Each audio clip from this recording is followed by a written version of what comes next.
clearer gesture of confidence in this government than by doing the things that I did in June when I crossed the floor of the House and left the Tory party and joined the Labour Party. I'll give way, yes. I think you and I may feel quite similar in our home constituencies. We're made to feel quite dirty for living in Labour in a conservative, staunchly conservative area, and we're actually from the same place.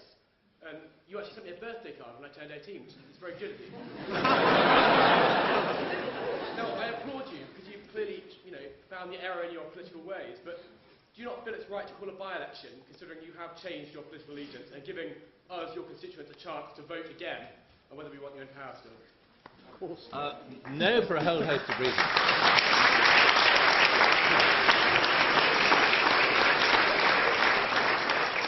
No, for a whole host of reasons. One is because I do believe in the British Constitution. And the British Constitution is one under which we have a parliamentary system. And you elect a man or woman to represent you.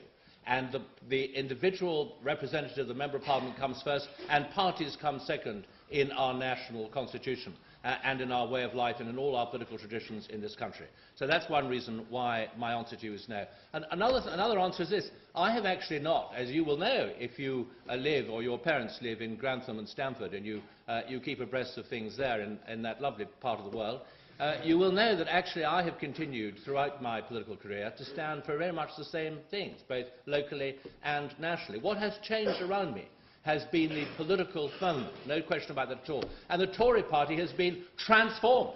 Not my words, but the words of David Cameron since the last election in 2005. No one could possibly have predicted in the general election that I fought and my colleagues here fought in 2005, that the Tory party would have been taken over in that way and would have gone through those kind of somersaults, those kind of political acrobatics which we have seen, I think, in some cases, with increasing distaste. Now, the problem with the Tory party is it attempts now to be all things to all men. David Cameron, one moment, as you know, projects himself as an enormous social liberal.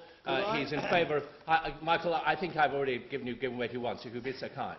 So I must keep within my time, or I should be in trouble with the chair. David Cameron projects himself and has projected himself as a social liberal, in favour of the legalisation of cannabis, for example, in favour of being nice to hoodies. There are good arguments set out for being nice to hoodies, but a month or two later he's suddenly very tough on law and order.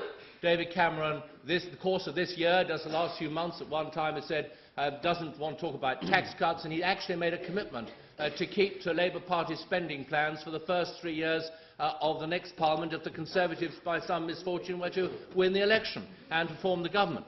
And the next moment, when it suits his purpose... Mr. Chairman. Could I please ask Mr. Davies not just to attack the Conservative Party, which he's quite entitled to do, but actually to keep to the point of the motion on the order paper? We're not talking...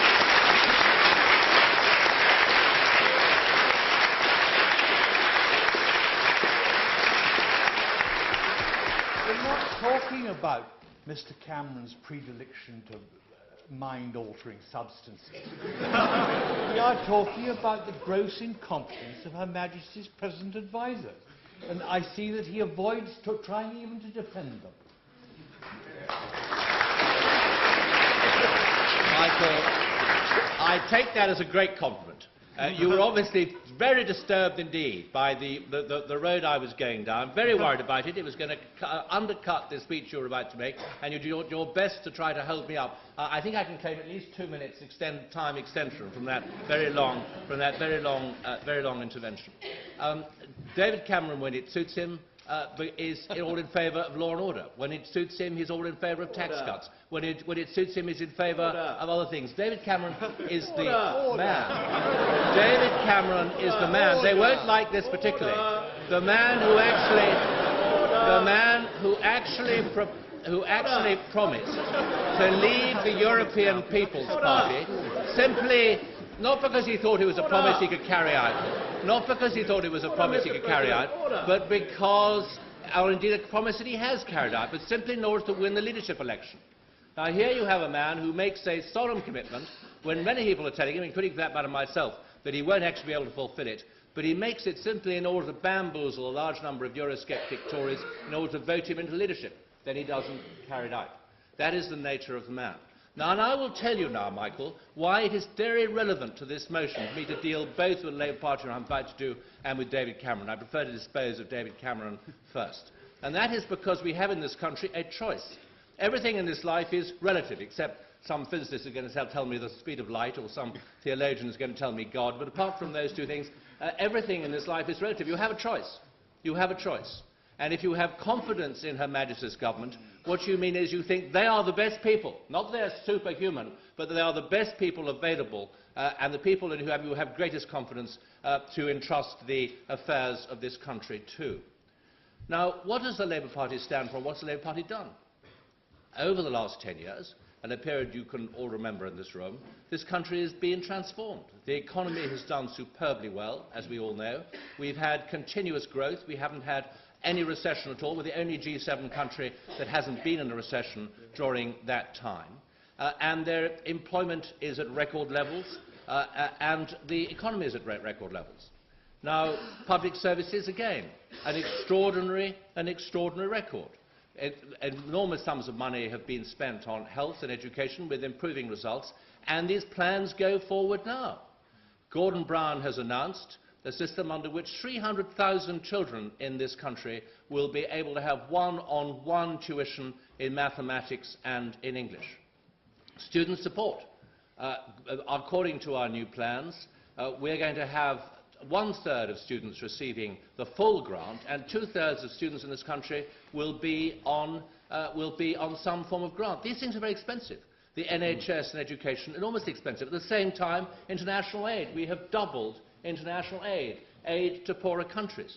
I mean, is this something which you think is worthwhile doing, or is it not? We have committed ourselves now, it's Gordon Brown's administration that's going to build Crossrail, that's going to expand the M25, enormous infrastructural projects. This country had virtually no infrastructural projects built in the last Conservative government. Of course all these things take time, of course all these things take money. But we have shown that we have been very careful and very cautious in spending money. We've spent a lot of money, but we haven't spent so much money as to set at risk that economic progress. Now, the other day, I come back to this, they won't like it. David Cameron, somebody mentioned inheritance tax, made a proposal for inheritance tax which would have cost £3.5 billion. Half of that £3.5 billion have gone into the pockets of people in the top 1%, not the top 10%, the top 1% of wealth in this country. That was a very unfair proposal. And when David Cameron said he could finance that proposal by a levy on non-domiciled people, he hadn't even begun to do his homework. Someone had the nerve to talk about doing homework. He said there were 150,000 non-domiciled in this country, actually 112,000. His calculations were based on the assumption that not one of them, when they had a tax of £25,000 a year imposed on them, would change their behaviour to avoid it, would either register as resident or would not come here at all or would leave here. Anybody who started talking about a tax change with no behavioural consequences doesn't know anything about tax. It was an astonishing piece of incompetence, or was it? Was he really quite that stupid? Because any of you going into business as a career, and your first year you were asked to take part in an investment appraisal in some firm, and you come up with a piece of rubbish like that, you'd be fired. You'd be regarded as someone extraordinarily dangerous in a firm if you were so irresponsible or so incompetent. Is he irresponsible and incompetent, or is he just cynical? Did he just say what he thinks it takes to get votes in the short term, just like he did with the EPP? You have on the one side a very